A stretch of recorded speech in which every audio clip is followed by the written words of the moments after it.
All right, y'all. Welcome back to another episode. I'm Tapsy host. I'm Noah. All right. So we want to talk a lot of footy. So international break is upon us. So it's kind of like a deuce fest, but Man, it seems like international break every 2 weeks. no, you It's know nuts. what? With the injuries that's going on, I think some teams need to some teams are kind of it's a welcome. It's a welcome for some Yeah. teams, especially a lot of teams. In the Prem, especially Spurs, they have a lot like Spurs. 2 weeks Spurs, it went from from high flying to mid table. it's a shambles. Like they But have that shows you how integral and crucial some your core players are to the team. Bro, they lose Madison, Van de Ven, Romero injured, or Romero suspended, Udogi suspended. It collapsed. no, but they kind of not really have an excuse because they play once a week and they didn't do the best job when it comes to recruitment. Yeah, but I mean, you can only overhaul the squad so much in one window. When you're dropping from Romero, Van de Ven to Dyer, Davies, But there's only so much Postecoglou can do there. No, but that's on them. But I mean, when it comes to the squad players, because if you look at literally anybody in the top 10, anybody, even in I would say the top 15 teams, I won't say on league wise because some teams are doing better, some teams are not doing well, but quality wise, you can't tell me you can't pick somebody up from there, like a squad player for around. Pick up a Ben Mee. He's not going to go for 10 mil max. Yeah. And Ben Mee does the job. Yeah. A backup Ben Mee is pretty good in there. Yeah, but the thing is, where is he at? Brentford? He's first choice at Brentford. Yeah. So, we're getting right into it. One of the topics we want to talk about is the center back position. So, it's been ever since, because at a point in time it was Van Dijk. At a point in time it was Van Dijk. He was all high and for mighty. a 2.5 year period. It was Van Dijk. Exactly. So that's when everything was kind of stable. Right now, everything is it's kind of up in the air. That's what I was gonna say. It's up in the air. So we have a lot of people who I see a lot of people saying, "Oh, this is top 3, this is top 5," but there's not really that top guy. There's no consensus number 1 guy. Arunjo from Barca, he was kind of at a point in time they were like, oh yeah, he was the best. I didn't really watch a lot of La Liga and Barcelona, so I saw highlights here and there. I saw a couple games. Now I'm just yeah, he's good, but you have mans like Thiago Silva at 39, 40 still posting a claim. Chelsea's a whole calamity, so we're not gonna blame him for some of especially the last game. Yeah. We're not gonna blame all exclusively on him and even their form, but he's still performing at a peak level. And the fact that you have a nearly 40-year-old competing for the title it's kind of insane, It shows you. Yeah. Form is temporary, class is permanent. So, we have someone on my team who is up there for, claiming the throne. Yes. Man like Willie Saliba. Yeah, Saliba is definitely a center back. Yeah. Oh, damn. Okay. We're going to start it again. No, he realistically top 10. No. I would say top 5. I know. I'd probably have him at 7, 8. But he's definitely top 10. No. I'm going to say top 5. No. I'm going to say top 5. Once again, has all the qualities. Everything's looking good. The only thing I would just say is kind of a slide on him is that he's not a regular international. Yeah. Now, I saw him pull up to the last France camp, and I think he put up in the proper drip. That's the thing. So you can get into the French national team on talent, but to stay there and be regular, you have to keep up with the drip. Yeah. Louis V head to toe. You know how that goes. So he put up neat, and his form is going up too. So as a French baller, that 2 combination, that's to the top. Griezmann, look how he's doing. Thuram as well. We're going to talk about him a little bit later, but you see how it's going for them. You know what I'm saying? So I would just say once he kind of gets to become a regular in the team and seeing a different aspect of the game, which is international football and everything else. My whole thing with him is once he becomes a full-fledged international starter, I can't really consider him in the top. Why? In top 5. Because he's not playing it week in, week out for his country. Oh no, you said unless you no, that's what I'm saying. That's once the only he gets thing. into like he is in that French Like starting every week, 11 like every first, yeah. every game, Yeah. then yeah, I'll put him in. But No. until then, like I can't really justify putting him top 5. No, that's what I'm saying, because like you have Konate and Adrisai from Chelsea. They're like, I won't lie, they're once again like all the the France have a good So many center backs, so man. many. So they're good quality players too as well. But like their club form has been in Yeah. and there, and they're still getting picked over him. So I'm Yeah. like, once you establish that, like, yo, it's Mbappe, Griezmann, and then me on the list as the first, Yeah. then I'm like, okay, cool. You're definitely top 5, and now it's time to push for top Yeah. 1. He's done like from what you're saying, gotten the goals.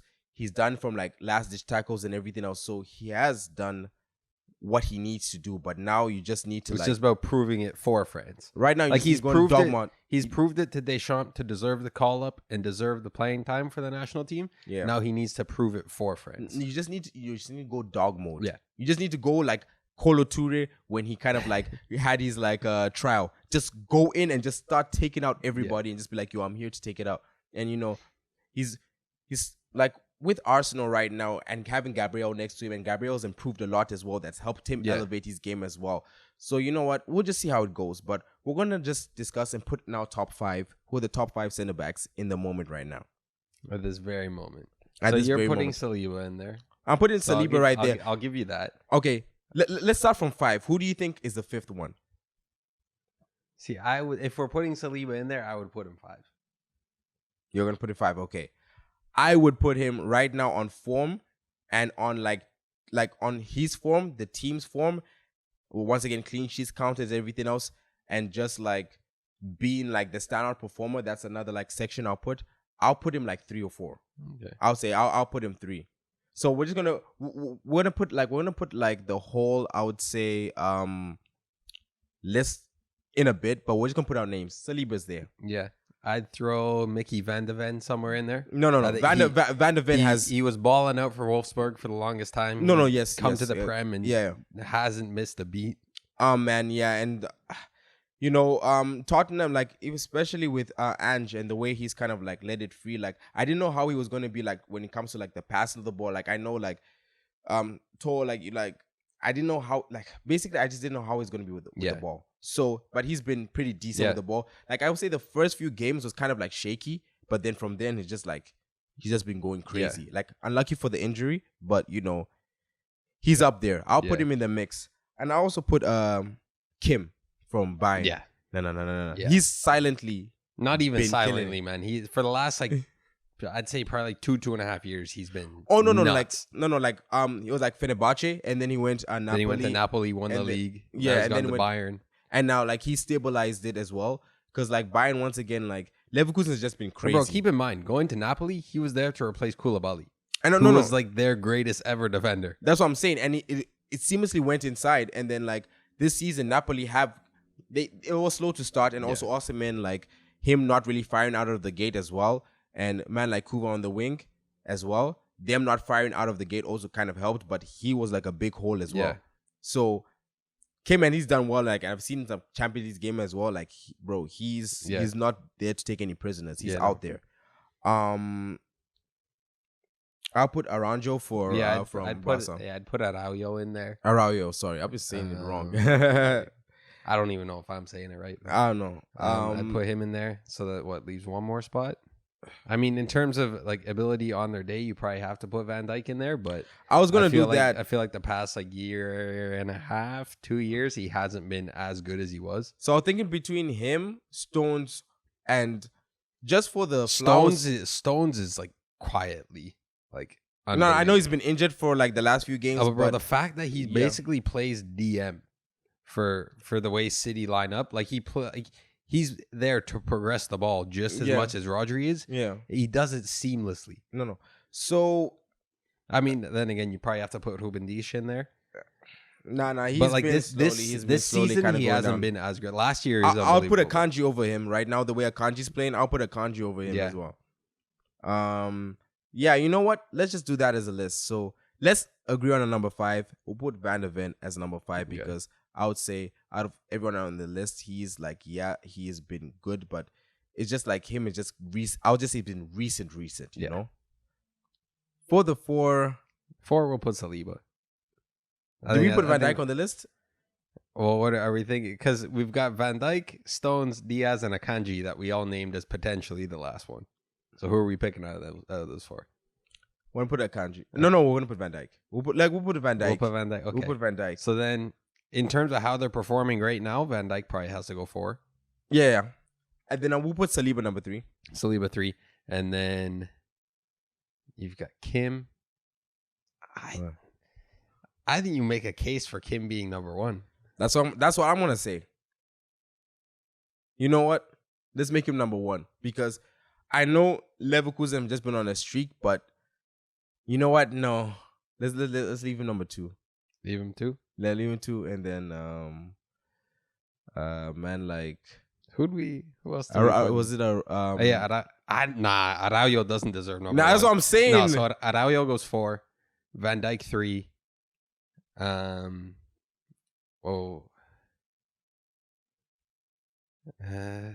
I guess Saliba 2, and then Kim 1. Okay. Say the list one more time. So 5 is Van de Ven, 4 Araujo, and 4 Araujo, 3 Van Dijk, 2 Saliba, Kim 1. All right, is what we're going with. That's the list. Nobody's saying that's right. No, don't take that as gospel. But that's just what we're going with. Okay, we're gonna go with that. But I mean, like once again, the throne is up for the taking. So like we were saying, I don't think there is a consensus number 1 right now. No. There's just a collective of very good center backs. That's what I'm saying. It's once again, it's for even the best attacker, like the Ballon d'Or. Like I know Messi won it, but he's not gonna win it next year. So right now, it's whoever goes off this season, that's yours. Man, if he keeps it up, Boniface could win it. Who knows? Bro, I won't lie. Zimbabwe play Nigeria in the next qualifier. So you guys are getting touched up. Yo. To be honest, like we haven't played international football for because of the ban for the so longest. So like we've just kind of like got first. So they had like a few training sessions. We drew with Rwanda. So hopefully we get a result. I'm not going to talk about it. The only thing I will say about the Nigerian squad is scary. For the Nigerian national team, they are in their golden generation. Yeah. But the golden generation is all attackers. That's it. They only have attackers, and I would say attackers and wingers. Like mid defense, they have steady, and goalkeeper as wise is blessed. But I would say it's attack heavy right now. And because just striker alone, they've got Osimhen, they've got Boniface. They've got Orban at Ghent. The youngster. They have Real Sociedad. The Sadiq. They have Iheanacho. Yeah, Kelechi's in there. Then you've got Lookman on the wing. No, wait. They have from Nottingham Forest. Awonyi, yeah. Awonyi. Bro, they have so many attackers. Like, just play a 0-0-10. Like, yeah. No. No defense, no midfield. No, Nigeria right now. And they have somebody else that wanted to play. Solaki apparently is trying to play. Is he? Yeah. It's wild, man. I'll tell you, and they have from AC Milan, the winger. Chokweze. Brother, it's going wild. mad. Nigeria's going mad. Take it easy on us. Like, hopefully we get a result, Zimbabwe. Bro, they're going to win games 10-9. Bro. We keep going. But, once again, like even like for example, like we have so much talent there. Like even in Liverpool, Inyoyi, if he came on, he would have been the youngest ever Liverpool debutant, and he's from Zim. So we have like Leicester, we have a lot of young talent. We have 2 in Man City as well. So it's going trajectory, but it's like we're going to take it one step at a time. Canada, America, like the next World Cup 2026, it looks like a Matin, but stepping stone. Maybe hit the next AFCON. One thing I want to say about Canada, and as we're talking about strikers, the disrespect I'm seeing for Jonathan David is unbelievable. No, Lille's having a shit season. Lille is playing horrible. For whatever reason, the manager isn't playing Jonathan David. The team can't score, but they won't put in their top goal scorer.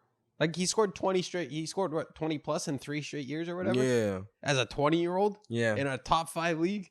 And they're just benching him all the time. No, I just think right now, like the way it's going, if he doesn't even see some pitch time, he's gone in January. I was gonna say no, already he's gone. No, that's what I'm saying. He's got 18 months left on his deal. 100% he's gone. No, I'm just gonna say because like if we're not gonna use him and like you guys are like out here doing some mid-table All mumbo I'm saying- jumbo, like yo, one way. AC Milan. Leao, David, Chukwueze as a front three. Nah, I mean Giroud's gonna play for another 6 Yeah, years. man. so it's All good. he needs to like take a break. Nah, he's not going to, bro. He's what? He's aged like fine wine, bro. It's ridiculous. No, and man, you know what? I love him. And anyway, he played even though when he went to Chelsea and everything else. I just wanted to see him do well. I wanted to see Chelsea lose, but I wanted to see him at least score one. You have those players. I'm like, I hope your team loses, I want us to beat. but I you. want at least you to score one. I want your to team beat to you lose 3-1. 5-1, but he can score. No, not 5-2. Let him Give get a little him brace. a brace. Then give him a little Damn. brace. Damn. It's all right. You're more generous than I am. All right. So like now we're just gonna go talk about. We're gonna just name some underrated players. We're each gonna put like 2. I was gonna do a top 5, but right now I want to do it towards like the end of towards like mid season. That's when we're gonna do it. I'm going to be unbelievably biased here. I know. Unbelievably. I know. But genuinely, Rasmus Højlund is so underrated, man. He's bottom of the Champions League, but top scorer. The guy gets no service at all, and genuinely still looks unbelievable every game. No, we have potential. We have 2 wingers who refuse to put a ball into the box. Refuse to, and this guy's still Champions League top scorer. No, He's living off scraps. No, but he's had the luck of the Irish. But it's like once again, you have to make use of that luck. He's done in the Champions League. He just needs to do it in the Prem. And I understand that he's had 1 or 2 chances, but him is just once he gets that one, it's gonna start flowing. It's gonna start flooding in. Yeah. But you still probably will find a way to mess it up. But 100% we will. Yeah, but we keep going from there. But we're going to talk about underrated players right now. The first one I'm going to say is Thuram from Marcus. Okay, yeah. First of his name. He's been going crazy. Yeah. Inter's been Inter's been slowly that team. But once again, they were like slowly that team last season. Yeah. And then they flopped in the final. But now he gives them a little edge. They got Cuadrado. I mean, he just pops up everywhere. How he's still doing it is ridiculous. I don't know. He's one of those players that he will just keep popping up like a Giroud. He just keeps popping up at all the best teams, and he just seamlessly goal. They've been playing great football, and he's been playing wonderful. I think he has like in Serie A, he has like 9 goals in 9 goal contributions in like 9 games, and he scored his first France goal. Every time he gets the ball, he's looking goal. He scored a couple. Like I don't know whether he scored in the Champions League, but once again, scored like 1 or 2. I that's what I'm thinking. So he's been doing well, and he's basically one of those ones. Like you look at Martinez to score, or yeah, like Lautaro is that focal point of that attack. But you need somebody forever. But sometimes you need a Robin. You need a different aspect sometimes. You need a Robin. Like yes, Lautaro's like good physically and good in the air, despite only being like 5'8" or whatever he is. Yeah. But like Thuram just is that big, like defying body Yeah. in the box to just heave balls to if you need to. Yeah, technically, he can do it on the floor. He can do it in the air. He can do it anywhere. Yeah. So, yeah. So he's been I would just say he's gone under the radar, and I think there should be more hype. And another one is man like money laundering himself, Mr. Money Launder himself, man like Morata. He's been going. Last season he went well, but it's a he's money been going laundering crazy. scheme, man. And finally, he's retired. He said, you know what? I actually want to play football and show them my ability. And he's been going crazy. I know Griezmann has had a great season, but I think they're like similar in stats. He has like 13 and 3 or something like that in like 15 games. And when Morata was like in AC Milan, I was going to say that when he was in Real Madrid, coming off the bench, scoring those goals and everything else, you're like, yo, give him more time. He can be that 30 goal. Yeah. And now he's actually showing it. Simone I don't know what he's done this season. It's still the same Atletico Madrid, but he's managed to produce more outlet, even though I don't really think Depay's been injured like since the longest time. I've not heard his name in a while. But they are, and Saul has gotten a new lease of life too as well. So I mean, like, he's doing a good job. But once again, it's just a Real Madrid and Barca league. And another name I'll throw in there. We just spoke about him, but Victor Boniface, man, he's so underrated. Yeah, For what he does, man. Like, he's won Bundesliga Rookie of the Month 3 straight years. Yeah. Or 3 straight months, sorry. Yeah. He won Player of the Month in August. yeah. He balls. No. And nobody even notices. And this is the thing. He is the Twitter caption king. If you like understand pidgin and like broken English and everything else, you go to Twitter, like some of the stuff like you see him tweet about, he's hilarious. He's one of those, like, I would say Yakubu kind of like yak strikers. Like, he's technically skillful, pace wise, has a good finish, bro. And the plays way for that the way that Leverkusen team plays, it's perfect. it's perfect for him. It's perfect. You've got Grimaldo and Frimpong bombing down. Grimaldo looks like the best left back in the world. Yeah. Like, At this point in time, yeah. Yeah. You got Florian Wirtz looking back to the level like he's probably better than Musiala. You could argue it. Yeah. Yeah, no. Yeah, no. He's come back seamlessly. Bro, before his ACL, him, Musiala, Bellingham were like, who's going to be the best? Yeah. Obviously, Bellingham has turned unbelievable at Real. Yeah. But, like, you could make a case for Wirtz to still be in that conversation. No. He is. Then at the back, you've got Incapi, the Ecuadorian center back. Yeah. You've got, Tapsoba's been there for a minute. Yeah, and he's been injured for the last few games too. They've been doing it without him. You've as got, well. I think it's Ta's still there, right? Yeah, Jonathan Ta's still there, still does it. You've got, I think it's Kasunu is how you pronounce. I don't know if I'm pronouncing that properly, but the other young center back that just seems to spawn at Leverkusen. Like, bro, they're unbelievable how Xabi Alonso has them playing. No. It's the Spanish coach flair. I don't know. They just come inside. They just wear the long sleeve black shirt, the jeans, and then the Valentinos on the feet. And then for some reason, it just works. It just works, and they play their own type of football. You know what I mean? Who's your second guy? Yeah, Boniface. I don't really want to say Van de Ven because I don't really think he's underrated. I think people like recognize him for what he does. Yeah. I'll throw in a name there. Mohamed Kudus. Bro, since like David Moyes has actually started playing him, he's no. So Moyes, he tried to like kind of like, he thought he wasn't ready yet, and he tried to kind of like, well, he just wanted to figure out where he fits in the team. And because Bowen has been going crazy this season, they're like, you can't put him in that position. But once again, Bowen is a player that's going to like score goals, and he's going to impact the game no matter, even if you put him in left back. So put him in the middle, put Antonio on the bench, you can fit Kudus as well. Yeah. And Kudus can play anywhere. They put Kudus center back, he'll still do it. He'll still protect the ball, man. And some of the goals he's been scoring have been exquisite. We always expected that. His work rate and everything else. It's just that West Ham is like, they're hot and cold. And it's just the team is in general. They just can't seem to just get that form. They can't seem just to kind of do the leap like I thought, like Aston Villa kind of did. I thought they were going to do that kind of similar leap where they're going to be high up there early with some of the players that they, with some of the money they, the purchases they got, and the players that kind of like still were there performing. Antonio has still not gotten his 5-6 goals in like 10 game streak started yet, because he's going to go on that one as well.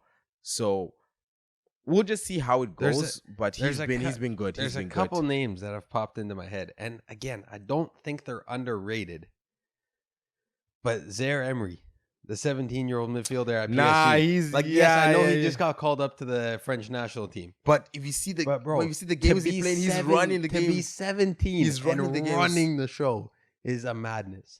I mean, Cole Palmer just got called up to the England senior team. So Cole Palmer has been playing well. He's been. But the 4 penalties is kind of when I'm just like, he's a bit of a pen merchant. But you still need to score those penalties. I know, no. That's facts. Like, facts. When people bring like, oh, well, he scored this many penalties. You still need to score them. No, for sure. Some guys will step up and miss those. Yeah. Like a penalty, yes, you have a higher chance of scoring a penalty than from open play, but it's still not guaranteed. No, I get it, but I was just gonna say, like, when it comes to like, I would say the attacking positions, I would say he would either play on the wing or he would play. I think he is better as a 10. No, it's either there, But I would say from like Ward-Prowse, Sterling, and there was someone else I was thinking about. Those two, I would say, from the whole season in general, I think even the last 1-2 weeks, I would say, come on, like Well, we know what Southgate's like, so Southgate is out, bro. He's off that yak, man. He's sipping that yak, man. I don't know what it is. I just for a reason say in the next 2-3 international tournaments, England don't. I think win after anything. after the Euros, he's gone. Was it Euro 2024? It has to be because if he wins it, yeah, he stays. With the squad that England has, they arguably with the options, not even the squad, with the options they have. They arguably should have won the World Cup. Yeah. If you're looking at it, they should have. They underachieved. Yeah. The Euros, they should have. Yeah. What was it? World Cup 2018, where they lost in the semis. Yeah. You could argue they probably should have made it to the final. Yeah. Bad in-game management against Croatia. Like he hasn't excelled or succeeded in any of the international tournaments. And once again, like every tournament you go inside, England come out underachieving. Yeah. Like no matter what. So it's gonna come to a point like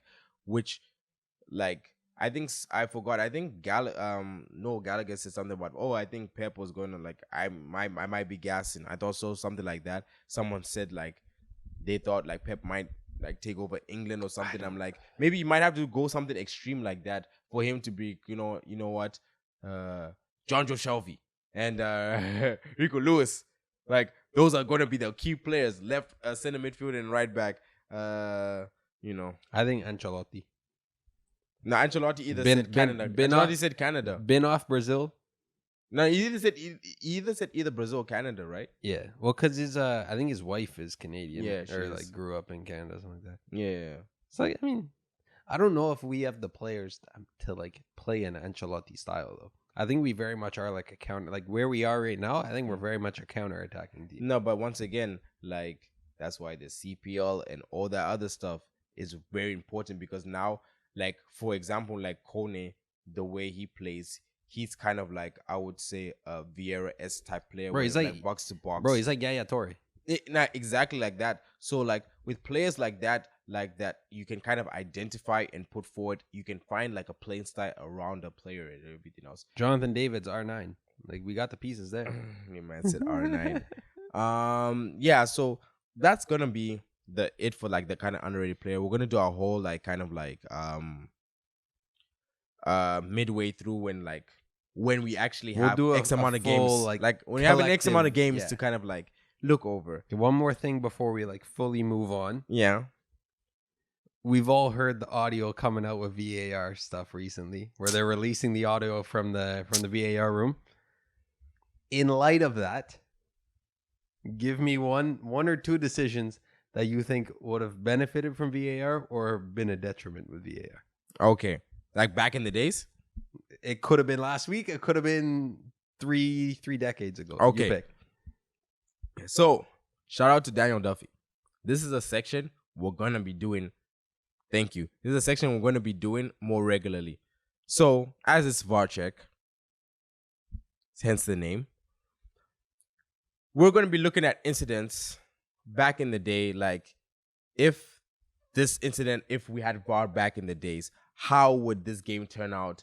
But what would have also, been the result? If VAR was implemented the way it's meant to be implemented. Yeah, exactly. If it was. Obviously, if everything is up how it's supposed to be. Not with Anthony Taylor going, "Oh, Hughesy, you should probably take a look at it. I'll give you a freeze frame to make it look 10 times worse than it is." Yeah. So, we're going to be looking at incidents last week, everything else. If VAR was implemented correctly, how would it have turned out?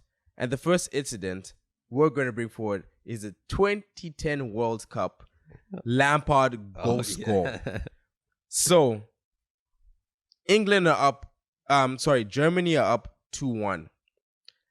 Lampard sees no off his line. He chips it. It hits the post. It goes in. Clearly. Everybody's going crazy. The commentators are going crazy. It's going in. For some reason, no goal line technology and everything else, it's not given. So, how would this game have ended up differently? And how do we think it would have played out? So, at that point in time, England were actually pressing Germany.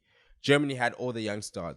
Ozil, Khedira, Klose was still there. You know, had Podolski and everything else. They had the stars, so they were like supposed to do well and everything, possibly win it and everything else. You know how that goes. But the way England were on at that period of time were on their necks. If that goal went in, you don't know what's gonna happen. You like that game, you don't know what's gonna happen. And the way Lampard, like for example, Lampard as a player, with his when he has confidence, he can literally he'll run the thing. He was gonna bag again. Man like Frankie from 20, 30 yards, top bins. We know how that goes. We've seen it before at Chelsea. We've seen it before, even for England. Even though people say he didn't perform how he was supposed to in the England shirt. But if that goal went in, I don't know how the rest of the tournament would have turned out. Yeah, you don't know, because every year, once again, as we said, England should like them not getting, like, I would say anywhere close to the final is a bad tournament. Yeah. So you never know how. Who knows what would happen from there? Rooney was in prime form. He had Wright Phillips as well, so you had the pace. And Wright Phillips is someone I would say, I don't care which team and everything else, you throw him on at the end of the game, he's an industrial winger. He's Sterling before Sterling. That's who Wright Phillips is. So you had all of that. I think Lennon was there too as well. So that goes in. We don't know what happens. Yeah. We don't. And that was prime Crouchy mode too.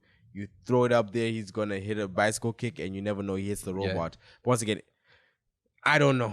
That's one of those incidents. I think if it was going to happen, once again, VAR was going to say, obviously, goal. And I don't really think there was much more incidents that happened there. Obviously, with the Jabulani and the way it was flying around left, right, and center, it was a little bit crazy. But in that game, that was just the main issue. And then after that, Germany won 4-1. Yeah. I don't think Germany might have still won the game towards. It might have they might have been able to weather the storm and go there, nick it in extra time, whatever. But if that goal went in, I'm not sure. Yeah. What literally would have happened? What literally happened? But I think England might have found a way to scrape it. But that was one of those incidents. So Lampard 2010, that's a good shout. Yeah. I mean, you go all the way back to the hand of God, Maradona, England, Argentina in the final. You can go with that.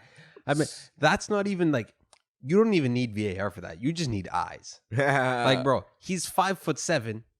The ball is 8 feet in the air. Explain to me how he's gonna head that. I'm sorry, no man has a 2.5 foot vertical. Have you ever heard of somebody named Omafebi Martins? Did he have a 2.5 foot vert? Yeah. I don't believe you. Watch some of the highlights. Omafebi Martins used to fly. Was he 5'5"? I swear it was like Omafebi was like 5'8", 5'9". Those extra couple inches do a big deal. And the Dortmund winger as well, Adeyemi. He gets up there.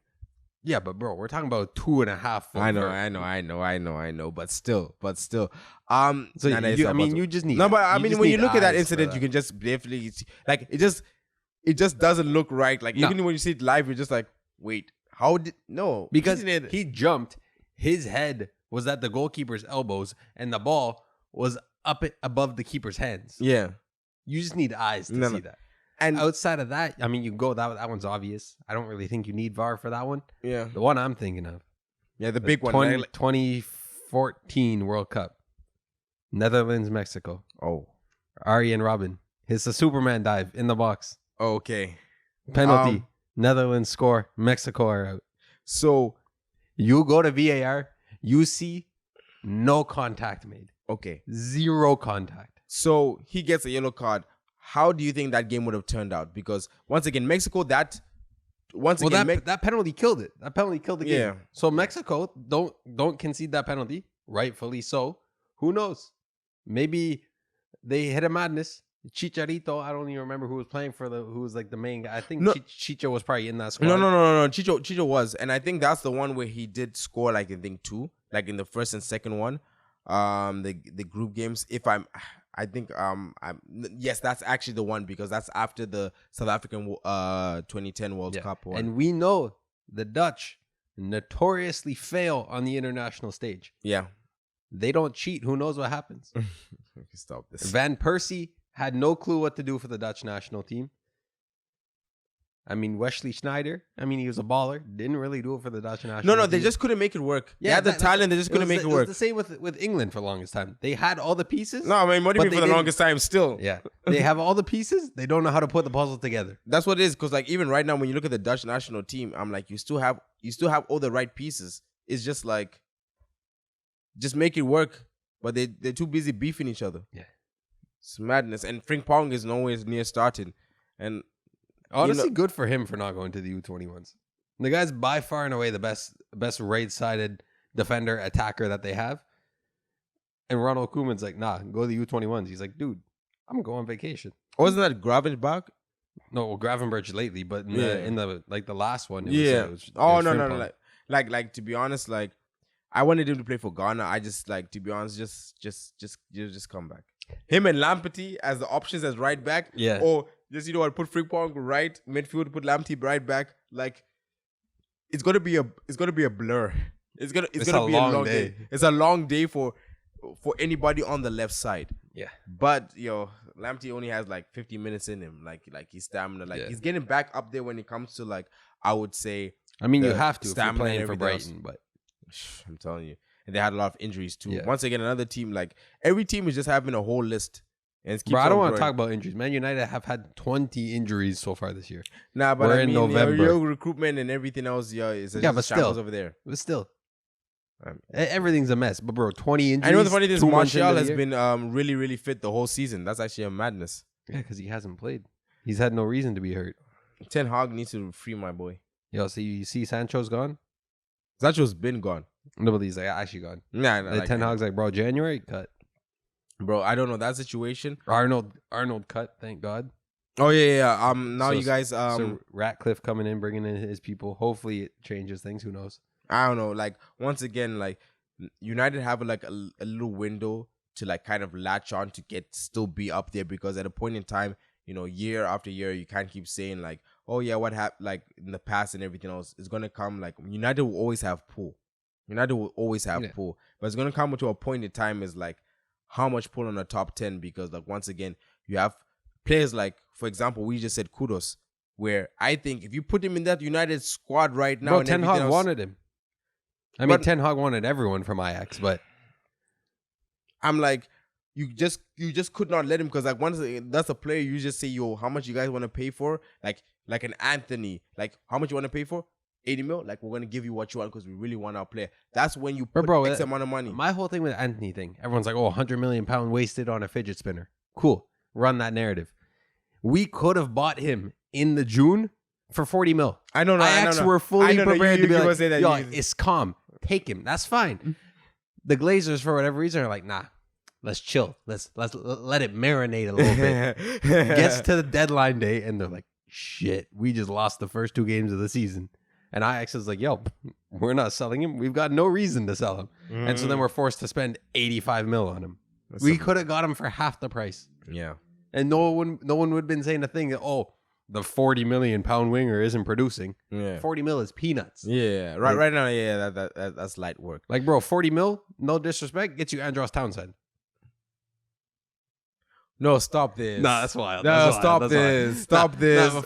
40 mil for Andros Townsend. No. Like, let me tell you, right? Like, he's had his height. He's had everything else. He's now at Luton, and once again, he's got that occasional banger. But 40 mil for Andros Townsend. Legit, like, what kind of FIFA budget are you playing with? Where you're like, I need to sign someone. Bro, this year. gotta balance the books. Like objectives, like sign someone over 30. I'm gonna sign him. I'm gonna sign Andrew Townsend. I'll give you 3 mil a week. It's calm. Yeah. No, but like legit 40 mil in this day and age get you like Nicolas Pepe. Yeah. Shout out to him. I think he scored like a few weeks ago, and he's getting back his form. And where is he? Else. Oh, he's in Turkey, isn't he? Yeah. Trabzonspor, or however you say that. But yeah. So moving on to the last topic. We're wrapping up Europe now. So folks, put that seatbelt on. Strap in, get your snacks. We're moving in. So now we're going to go on to the CPL, and now we're going to have our little Atletico continuation from last year, our Atletico little section. So Carlos signs. He's back. So, honest opinions, because once again, I'm a fan of continuation. I didn't like what I saw last season. I thought also it was kind of on the coaching as well. I don't mind it, but I'm eager to see what kind of players, because like once again, like a lot of like the rest of CPL clubs, just like Atletico, like a lot of the other CPL clubs, we're gonna like lose a lot of players. Yeah. Because the And- more the league grows, the more the eyes get onto the league, the more they see the talent that's in the league, the Yeah. more those players will move on to bigger and better things. Exactly. And we had a lot of players who were, I think this was their last like second year, like end of the second year and stuff, and they signed 1 years. So we have a core coming back, like we said last year, and I'm happy with that core. But I'm just gonna kind of wait to see how I feel after we get the new signings and after we get some more people, more of the core back, and see who's actually really staying. Because once again, with the squad we had, the talent we had in some of the games and positions we were in, we should have easily made the playoffs. And coming off last season too as well, I feel that we should have built on instead of kind of like regressing, because I just feel there's kind of more defensive minded. It was kind of locked up for the players, so they couldn't like really expand. And once again, last season, even some games, this season, we played perfect games, like the one in Vancouver Until where like we're like 2 minutes left. even those ones where we lost, like we played games where we're into it, and it was just like literally 4 games that kind of ruined the narrative of the season. And I'm sometimes happy with the players he picks. I'm sometimes happy with the way with especially with games on the road. I'm happy with that as well. Sometimes you have to lock up and everything else, but I just want to see more attack. I want to see more expansion, because we have the technical players and everything else. We just need to let them loose. Yeah, my whole thing is I've got no problem with Carlos staying if you are fully backing the manager and you fully believe in what him and his team can build here. Yeah. But also, my whole thing is you need a manager whose playing style aligns with the club. That's the thing. Not a club who aligns with the manager. Yeah. The club can't cater to the manager's playing style. Yeah. The club needs to have an identity, a set playing style, and you bring in the manager, you bring in the recruiting, you bring in the players, you bring in the background staff, like training, all that, physio, everything, and you build around the club and get everything gelled together. Yeah. Are we saying that last year's playing style under Carlos aligns with what we think Atletico Ottawa should be playing? So when you look at the players we had and you look at the playing style, I don't think it aligned. It worked. We could see how it worked with some of the games. We could see how it worked. Some games you have to alter what you want to do. You keep a structure, but you got to alter things a little bit. Exactly. So we could see how like you could make this one work, because we did have games where we scored more than like towards where we had the purple patch and everything else, where it worked with Zapata in the middle. We got Ilialis and he was playing on the left, and Verhoeven was in and out of the, I would say it was in and out of the squad, but every time like it was either him or sometimes Ollie played in the midfield and everything else. We found a way to make it work. Yeah. So the continuation of him coming in is a good sign. It's good in a way where he's been in the league now. This is going to be his 3rd year? Yeah, I think so, yeah. Seeing it here, you know exactly what this league is. You know some of these teams. We know these teams' playing styles. Forge is not going to surprise us and come out here, start doing long balls, Blackburn tactics. Yeah. Pacific, we know how Pacific play as well. So now that you have a feel for it, you need to know now are the players you need to go and get. So I have no problem with that. If you're aligned with this playing style, you're set on, you know what, we're going to be solid at the back. Yeah. We're not going to concede much. We're going to be structured in the back, and we'll take our chances when we're going forward. If that's how you want to play, calm. Yeah. But you need to have the players and the system set to play that style. Yeah. Because the players that we had last year, I don't think aligned with that. I think the players we had were a lot more of, we want possession. We want to be dominating the ball. We want to be in that final third for most of the game. getting touches in the box, getting chances. Yeah. We didn't see that though. And we had explosive wingers. So you hold it, they make the runs. And once again, you have the technical players in the center, Verhoeven, Elias Zapata, who can slice that ball. And for example, you had poachers. Salter and Shaw are poachers. They get in the box, they do the finishing. They can do score. They can do like get out of the box and like score from outside of the box, but they're in the box. But they are what you call a penalty box striker. Exactly. You get the ball and it into works their well. feet in that 6 to 10 yards, Yeah. they will score. Yeah, exactly. But you need to get that ball to them. Exactly. And then you had options, for example, at the wing, because like I know Del Campo was a striker, but the way he made his movements and everything else, if you put him on the wing and like his assist for the season for Diego as well, he could do it. And every time he got onto the wing, like I saw, like I think his first game when he was on the wing, he was on the right, he came inside with his left and he nearly scored. I'm like, you do all of that and he swings it in and you have the poachers in the box, it could work. Yeah. So we had the options, but once again, you know, continuation is key. Once again, we saw some deficiencies, but some players had some good seasons, so we can just build on that. So I have really no issue.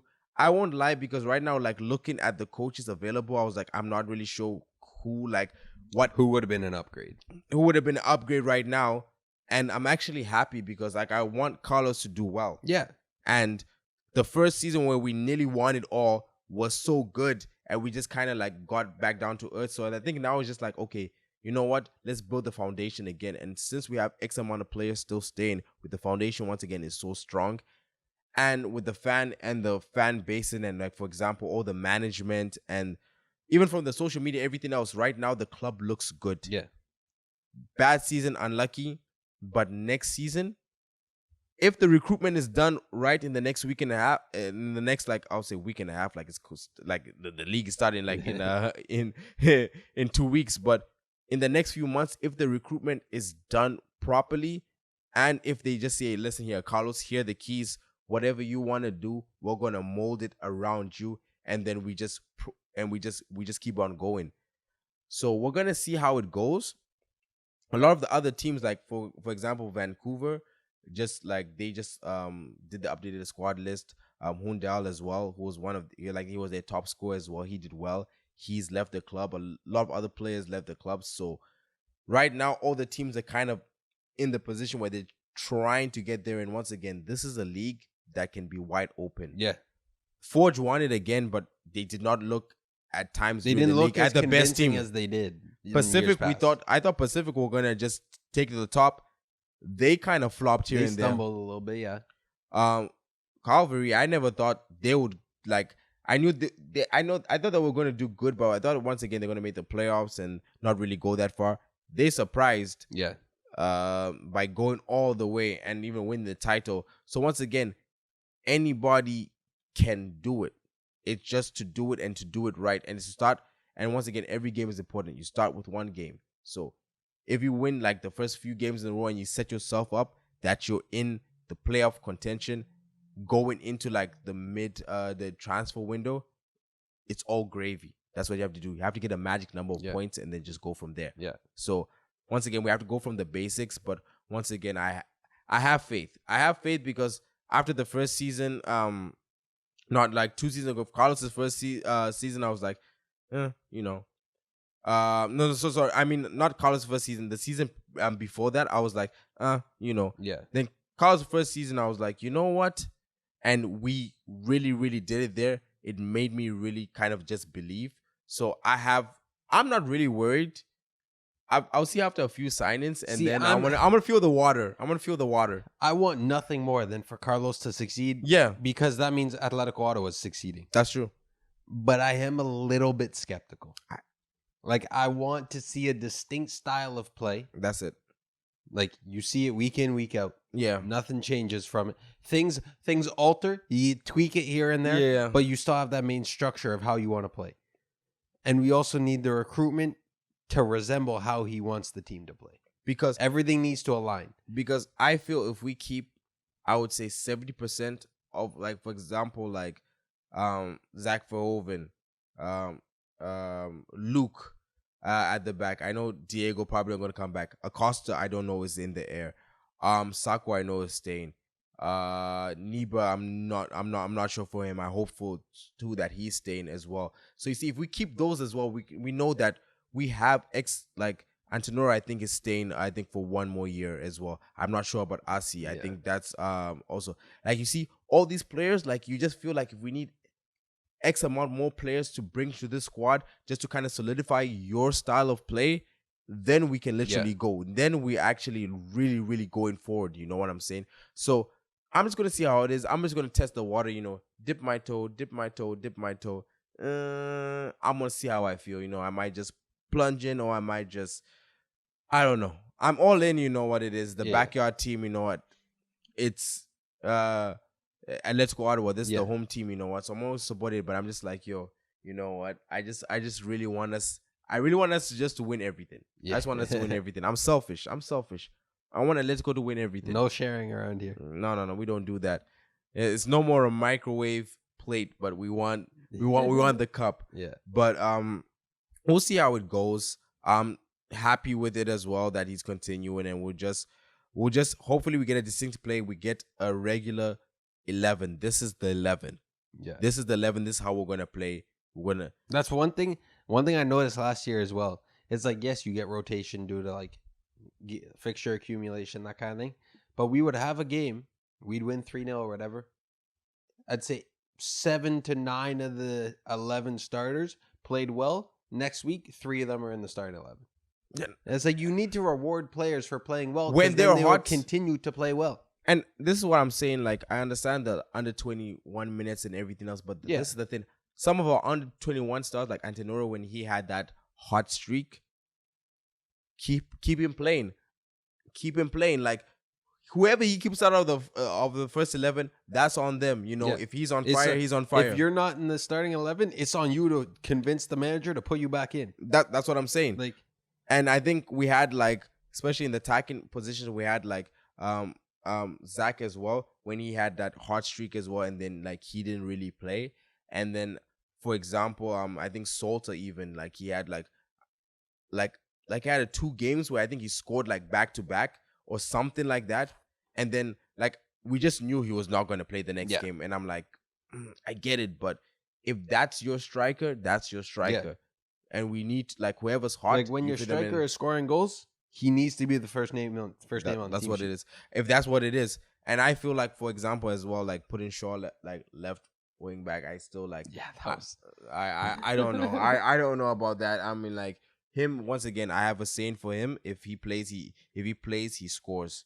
That's what it is. And he did have, like, there's a period of time, I think, in the cup game, the CAN champ, when he did score, and I'm like, okay, the next game he played well, and then it's just like he doesn't play again. I'm just like, okay, like, guys, we need continuously. But at the end of the day, once again, I'm not a coach.